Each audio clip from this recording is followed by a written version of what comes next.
نحمده ونصلي على رسوله الكريم اما بعد فاعوذ بالله من الشيطان الرجيم بسم الله الرحمن الرحيم وقاتلوا في سبيل الله الذين يقاتلونكم الى قوله تعالى وقاتلوهم حتى لا تكون فتنة ويكون الدين لله صدق اللہ العظیم۔ یہ جو چند آیات ہیں سورہ بقرہ کی 190 سے 193 تک، یہ ہے جو حکم قتال آ رہا ہے پہلی مرتبہ، اور جنگ کرو اللہ کے راستے میں ان سے جو تمہارے ساتھ جنگ کر رہے ہیں، ولا تعتدوا، زیادتی نہ کرو۔ یہ معاملہ جو ہے جس حد تک وہ بڑھے اسی حد تک بڑھو، جو تمہارے ساتھ کر رہے ہیں وہ تم ان کے ساتھ کرو۔ کیا؟ وَاقْتُلُوهُمْ حَيْثُ ثَقِفْتُمُوهُمْ، قتل کرو انہیں جہاں بھی پاؤ۔ وَأَخْرِجُوهُمْ مِنْ حَيْثُ أَخْرَجُوكُمْ، اور نکالو انہیں وہاں سے جہاں سے انہوں نے تمہیں نکالا ہے۔ یہ اچھی طرح نوٹ کر دیجئے کہ قتال فی سبیل اللہ کا ایک تو تھا فوری ہدف، وہ تو تھا لبریشن آف مکہ۔ مکہ حضرت ابراہیم حضرت اسماعیل نے بنایا تھا مرکز توحید، خدائے واحد کی عبادت کے لیے۔ ربنا لیقیموا الصلاۃ، ربنا انی اسکنت من ذریتی بواد غیر ذی زرع ربنا لیقیموا الصلاۃ۔ اس ایسی وادی میں جہاں کوئی چیز اگتی نہیں ہے، گھاس کا پتا بھی نظر نہیں آتا، اے اللہ میں نے اپنی اولاد کو، ایک بیٹے کو، اس کی ماں کو یہاں آباد کر دیا تاکہ یہاں اللہ کی نماز قائم کرے۔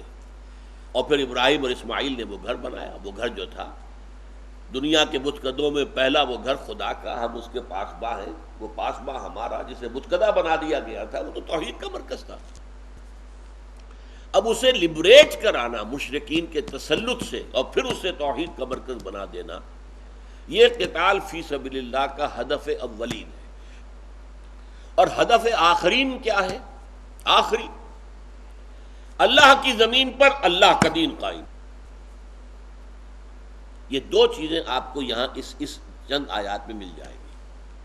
اولین کیا ہے اور آخری ہدف کیا ہے؟ تو فرمایا وَاقْتُلُوهُمْ حَيْثُ ثَقِفْتُمُوهُمْ، قتل کرو انہیں جہاں بھی پاؤ۔ وَأَخْرِجُوهُمْ مِنْ حَيْثُ أَخْرَجُوكُمْ، اور نکالو انہیں وہاں سے جہاں سے کہ انہوں نے تمہیں نکالا۔ وَلَا تُقَاتِلُوهُمْ عِنْدَ الْمَسْجِدِ الْحَرَامِ حَتَّى يُقَاتِلُوكُمْ فِيهِ، ہاں مت قتال کرو ان سے مسجد حرام کے نزدیک، یہاں تک کہ وہ خود تم سے قتال کریں مسجد حرام میں۔ دیکھیے دو حرمتیں تھیں، ایک تو خانہ کعبہ، خانہ خدا بیت اللہ، اور اس کے ارد گرد جو حرم کے حدود ہیں، جہاں سے کہ پھر آپ کو معلوم ہے کہ وہ حرمت کا علاقہ شروع ہو جاتا ہے کہ جس میں گھاس کا پتا توڑنا بھی غلط ہے۔ تو ایک تو اس حرمت کو نہ توڑا جائے، وہاں کوئی قتل نہ ہو، وہاں کوئی خون ریزی نہ ہو۔ اور یہ میں آپ کو بتا چکا ہوں کہ عرب کی جاہلیت میں بھی عالم یہ تھا کہ اگر کسی کا باپ قتل کر دیا کسی نے، اور وہ سال ہا سال سے، ان کی تو روایت یہ تھی کہ وہ بدلہ لے، وہ سال ہا سال سے قاتل کی تلاش میں ہے اور قاتل نہیں مل رہا اسے، اور اچانک وہ دیکھتا ہے کہ وہ تو حرم کے اندر ہے، لیکن وہاں بھی وہ اس کے اوپر کوئی حملہ نہیں کر سکتا۔ یہ حرم ہے، اس درجے حرم کی حرمت۔ وَمَن دَخَلَهُ كَانَ آمِنًا، سورہ آل عمران میں آیا، جو بھی اس میں داخل ہو گیا وہ امن میں ہے، دار الامن ہے۔ یہ وَهَذَا الْبَلَدِ الْأَمِينَ، یہ بلد الامین ہے، یہ شہر ہے امن والا۔ تو پہلی تو ایک حرمت ہے اس ارض حرم کی، دوسری حرمت ہے اشہر حرم، اس کی بھی نسبت اسی سے ہے۔ 3 مہینے ان کے ہاں ہوتے تھے حج کے لیے، شوال، ذوالقعدہ، ذی الحج، یہ تینوں بھی حرام تھے کہ اس میں کوئی قتال نہیں ہو سکتا، کوئی جنگ نہیں ہوگی، وہ کوئی قبیلہ دوسرے قبیلے پر غارت گری نہیں کرے گا، راستے بالکل محفوظ رہیں گے تاکہ حج کے لیے جانے والے لوگوں کو کوئی خوف نہ ہو، کوئی ڈر نہ ہو۔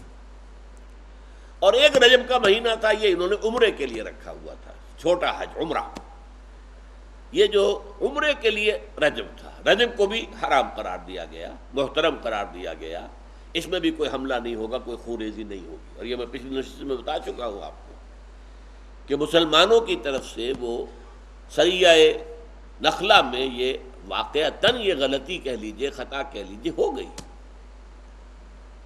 کہ جس میں کہ انہوں نے ایک مشرک کو عین ابھی جب کہ رجب کی آخری شب تھی، ابھی ختم نہیں ہوا تھا رجب، آخری دن تھا، قتل کر دیا۔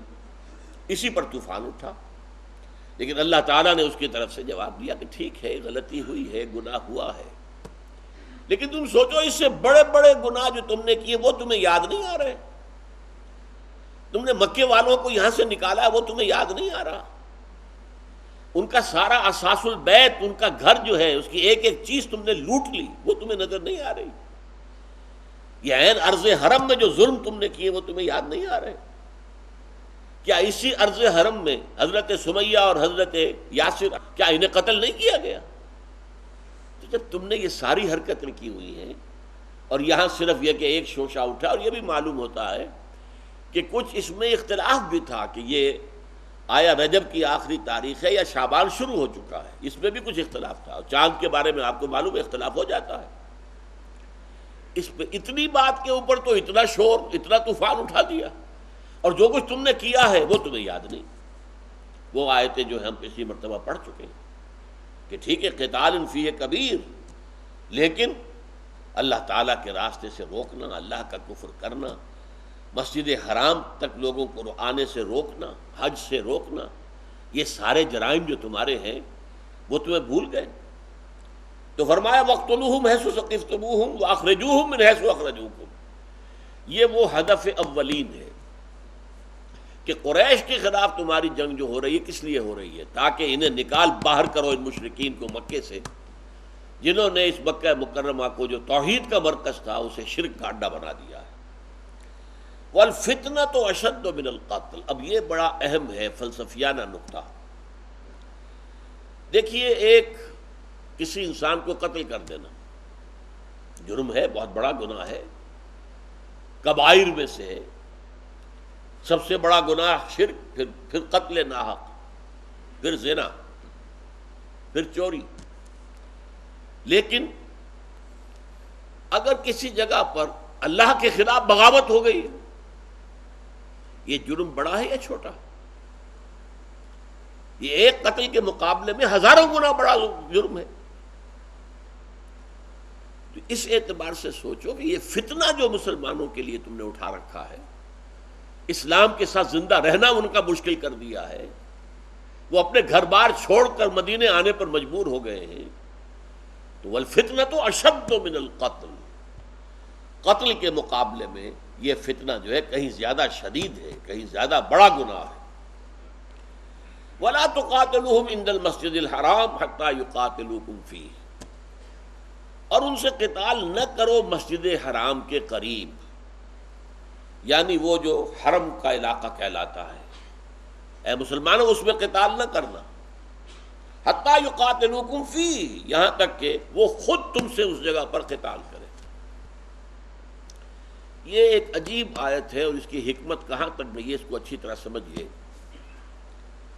حضور صلی اللہ علیہ وسلم اگر جو آپ نے آغاز کیا تھا، ہدف تو تھا قریش، مکہ مکرمہ، شرک کے مرکز کو ختم کر کے توحید کا مرکز بحال کرنا اس کو، لیکن آپ نے قافلوں پہ حملے کیے اور دوسرے اقدامات اٹھائے، مکے پہ حملہ نہیں کیا۔ کیوں؟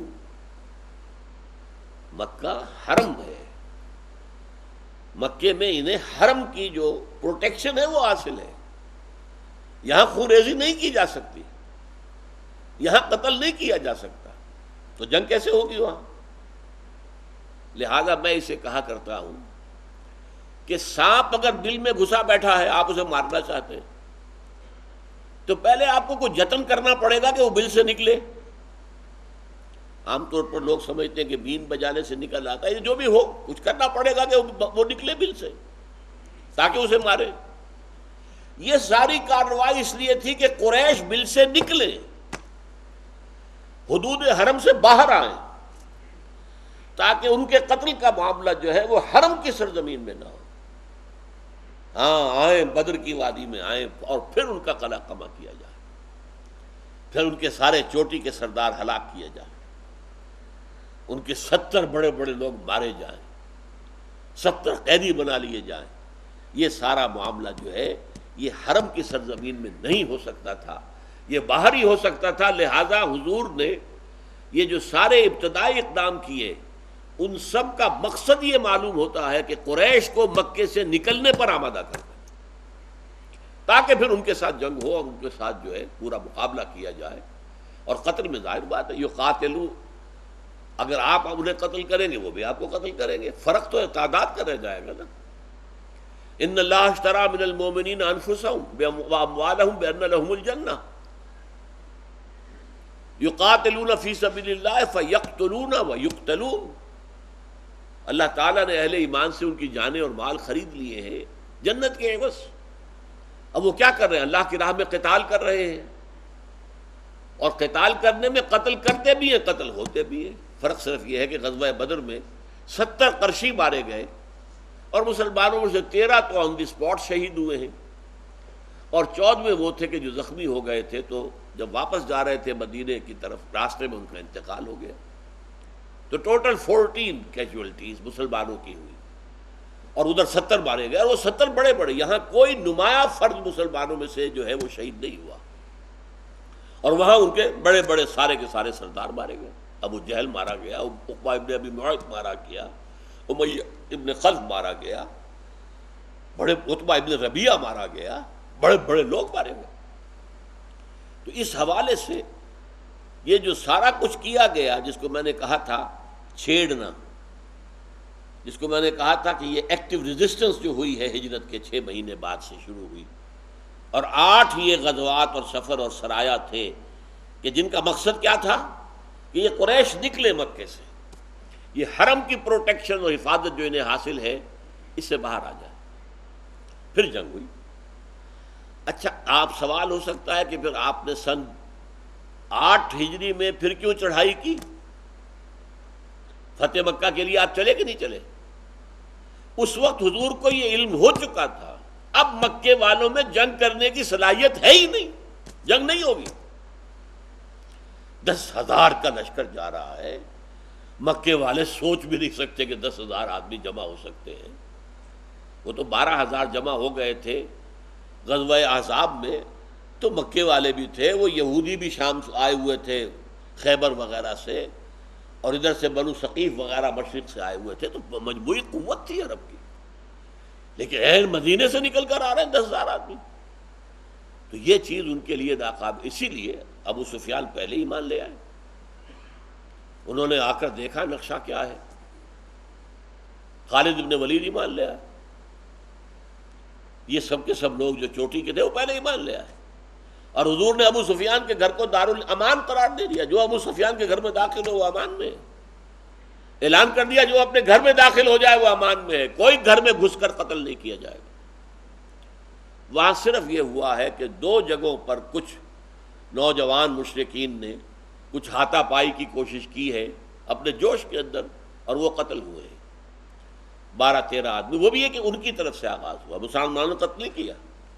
اس میں اجازت ہے حتیٰ یقاتلوکم فی، اگر وہ حرم میں تم سے قتال کریں تو پھر تم بھی قتال کرو، فَإِن قَاتَلُوكُمْ فَاقْتُلُوهُمْ، پھر اگر وہ تم سے قتال کریں اور جنگ کریں تو ان کو قتل کرو۔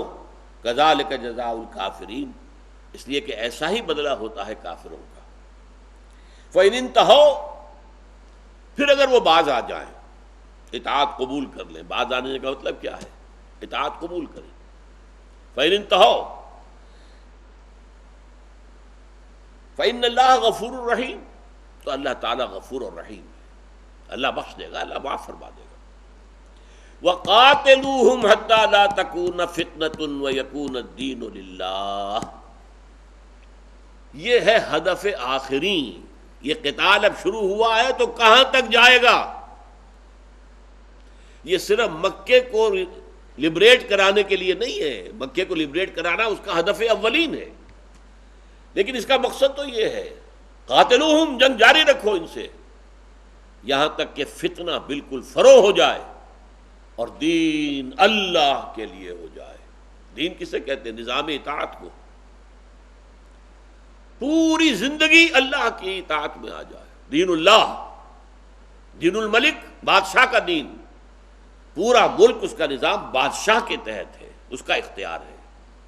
دین الجمہور، جمہوریت کا ملک، جمہور کے ہاتھ میں اختیار ہے، وہ اپنے نمائندوں کے ذریعے سے جو چاہے قانون بنا لے، دو مردوں کی شادی کو قانونی قرار دے دیں، دو عورتوں کی شادی کو قانونی قرار دے دیں، دے ہیو دی اتھارٹی، اس لیے کہ ہاتھ میں اختیار تو ان کے ہے، دے آر سوورن۔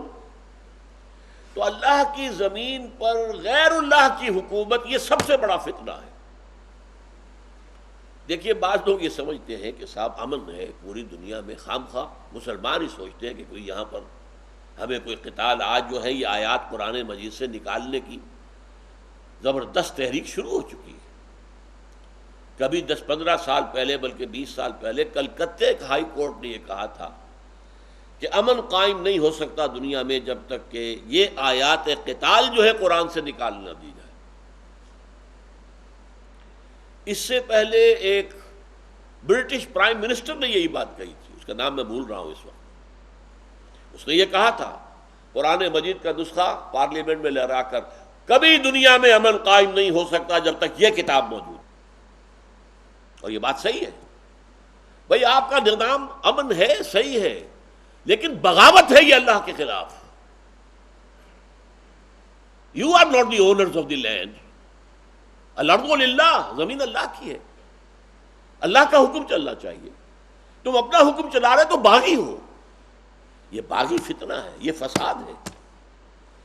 اسی لیے جو ہی میں نے حوالہ دیا تھا دوسرا رکوع سورہ بقرہ کا، کہ جب ان منافقین سے کہا جاتا ہے وَإِذَا قِيلَ لَهُمْ لَا تُفْسِدُوا فِي الْأَرْضِ قَالُوا إِنَّمَا نَحْنُ مُصْلِحُونَ أَلَا إِنَّهُمْ هُمُ الْمُفْسِدُونَ وَلَٰكِن لَا يَعْلَمُونَ۔ جب ان سے کہا جاتا ہے کہ زمین میں فساد نہ مچاؤ، وہ کہے ہم تو صلح کرنے والوں میں سے ہیں بھائی، ہم تو کہتے ہیں جنگ نہ کرو، اور تم الٹے ہم سے کہتے ہو کہ زمین میں فساد نہ مچاؤ۔ یہ بڑا ایک نازک نقطہ ہے، سمجھنے کا نقطہ ہے۔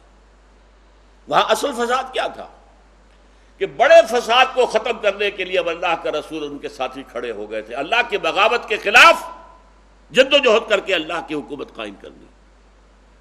اب اس جد و جہد کو زک پہنچانا، نقصان پہنچانا، ضعف پیدا کرنا سب سے بڑا فساد ہے۔ وَإِذَا قِيلَ لَهُمْ لَا تُفْسِدُوا فِي الْأَرْضِ قَالُوا إِنَّمَا نَحْنُ مُصْلِحُونَ، ہم تو بھائی کہتے ہیں جنگ نہ کرو، اور اگر مارنا ہی ہے کسی کو گڑ دے کے مارو، زہر دے کے مت مارو، دعوت کرو، تبلیغ کرو، سب ٹھیک ہو جائے گا، ہم تو صلح چاہتے ہیں کہ جنگ نہ ہو۔ الا انہم هم المفسدون ولکن لا یشعرون، ان کو شعور نہیں ہے، اصل میں مفسد یہ ہے۔ اب یہاں نوٹ کیجئے وقاتلوہم حتی لا تکون فتنۃ ویکون الدین للہ۔ اچھا یہ ساری آیات ابھی نازل ہو رہی ہیں غزوہ بدر سے پہلے، نوٹ کر لیا نا آپ نے؟ ابھی غزوہ بدر نہیں ہوا ہے، ابھی تو وہی 4 غزوے 4 سرایا، جن میں کسی کے مرنے کی نوبت نہیں آئی تھی سوائے آخری جو سریہ ہے نخلہ تھا، اس میں ایک مشرک مارا گیا۔ ان 8 میں کہیں اور مٹ بھیڑ بالفعل نہیں ہوئی، البتہ حضور نے ان کے ذریعے سے ان کی لائف لائن کو تھریٹن کر دیا، انہیں گویا کہ بلاک کر دیا، اکنامک بلاکیڈ کر دیا ان کا، جس کی وجہ سے پھر وہ نکلے تنگ آمد بجنگ آمد۔ یہ صورتحال تھی۔ لیکن اب کیا ہے؟ اب ہے اصل میں یہ غزوہ بدر سے پہلے یہ آیت آ رہی ہے، تو گویا کہ پہلا ہدف تو مسجد حرام کو اور کعبے کو اور حرم کو مشرکین کے تسلط سے آزاد کرنا، انہیں وہاں سے نکالنا، اور دوسرا ہدف اللہ کی حکومت قائم کرنا، قاتلوہم حتی لا تکون فتنۃ، یہ فتنہ، یہ فساد، اللہ کے خلاف بغاوت ختم ہو جائے اور دین اللہ کے لیے ہو جائے۔ یہ آیت جو یہاں آئی ہے یہ پھر غزوہ بدر کے فوراً بعد دوبارہ نازل ہوئی ہے اور زیادہ شد و بد کے ساتھ نازل ہوئی۔ غزوہ بدر کے فوراً بعد نازل ہونے والی سورت ہے سورہ انفال، اور سورہ انفال میں یہ آیت آئی ہے وَقَاتِلُوهُمْ حَتَّى لَا تَكُونَ فِتْنَةٌ وَيَكُونَ الدِّينُ كُلُّهُ لِلَّهِ۔ اب جنگ جاری رکھو یہاں تک کہ فتنہ فساد، اللہ کے خلاف بغاوت ختم ہو جائے، فروغ ہو جائے، حق بحقدار رسید۔ اللہ کا حق ہے کہ یہاں اس کی حکومت ہو، اس کی حکومت قائم ہو جائے۔ اللہ کا حق ہے کہ اس کے قوانین نافذ ہو، اس کے قوانین نافذ ہو جائے، دین کل کا کل اس کے لیے ہو جائے۔ یکون الدین کلہ للہ، یہ لفظ کل کا اضافہ یہاں کیا گیا سورہ انفال میں، تو گویا کہ مضمون تو ایک ہی ہے، قاتلوہم حتی لا تکون فتنۃ ویکون الدین للہ، اور وہاں وقاتلوہم حتی لا تکون فتنۃ ویکون الدین کلہ للہ۔ انسانی زندگی کا کوئی گوشہ اللہ کی اطاعت سے فارغ نہ رہے۔ یہ نہیں کہ نمازیں تو اللہ کی پڑھیں گے، روزے اللہ کے لیے رکھیں گے، زکوٰۃ بھی دے دیں گے، حج بھی کریں گے، عمرے بھی کریں گے، لیکن بھائی یہ سود کا معاملہ نہیں چھوڑ سکتے، ختم۔ ساری نمازیں گئیں، سارے روزے گئے، ساری زکاتیں گئیں، ہر چیز ختم۔ اگر آپ نے مستقل فیصلہ کر لیا، ہاں کہیں غلطی سے ملوث ہو گئے، فوراً توبہ کی، اس سے نکلے، اس سے پاک ہو گئے، اللہ توبہ قبول فرمانے والا ہے۔ لیکن اگر مستقل ڈیرا لگا دیا اس پر، افتؤمنون ببعض الکتاب وتکفرون ببعض، کیا تم ہماری کتاب اور شریعت کے ایک حصے کو مانتے ہو اور ایک حصے کو رد کر دیتے ہو؟ فما جزاء من یفعل ذلک منکم الا خزی فی الحیاۃ الدنیا، تو جو کوئی بھی تم میں سے یہ طرز عمل اختیار کرے گا اس کی کوئی سزا نہیں ہے اس کے سوائے کہ دنیا میں ذلیل و خوار کر دیے جائیں، اور قیامت کے دن یردون الی اشد العذاب، شدید ترین عذاب میں جھونک دیے جائیں۔ آج یہ ذلت خزی فی الحیات الدنیا ہمارے ماتھوں پر لکھی ہوئی ہے۔ ذلیل ترین قوم آج دنیا کی ہم ہیں، مجبور ترین قوم دنیا کی آج ہم ہیں۔ ضربت علیہم الذلۃ والمسکنۃ وباؤوا بغضب من اللہ وقاتلوہم حتی لا تکون فتنۃ ویکون الدین للہ فإن انتہوا، اور اگر وہ باز آ جائیں، دین کو قبول کر لیں، چاہے اسلام نہ لائیں، نوٹ کر لیجئے اس بات کو، اسلام لانا اور ہے، دین کو قبول کر، نظام قبول کر لو۔ تم رہ سکتے ہو، ہندو رہ سکتے ہو، یہودی رہ سکتے ہو، یہ سارا معاملہ جو ہے سورہ توبہ میں جو آیا ہے، مشرکین عرب کے لیے تو آپشن نہیں تھا، صرف یہی ہے یا ایمان لاؤ یا قتل کر دیے جاؤ گے، لیکن یہودیوں کے لیے، نصارہ کے لیے، اور یہی معاملہ پھر باقی پوری دنیا کے لیے، مجوسیوں کے لیے، ہندوؤں کے لیے، یؤت الجزیۃ عن ید وہم صاغرون، اسلامی ریاست کی بالا تری تسلیم کر لو، چھوٹے ہو کر رہو، ہاتھ سے جزیہ پیش کرو، پھر تمہیں مذہبی آزادی ہے، جاؤ مندروں میں پوجو، مندروں کو جاؤ، آتش کدوں کے اندر پوجو آگ کو، یو آر فری۔ یہ انتہا، فَإِنِ انتہوا، دین کے اعتبار سے البتہ ہم برداشت، اگر ہمارے اندر جان ہے، ہم بے جان ہے تو کیا کریں گے؟ کچھ نہیں کر سکتے۔ اگر ہمارے اندر جان ہے تو ہم برداشت نہیں کر سکتے کہ اللہ کے دین کے سوا کوئی دین ہو یہاں پر۔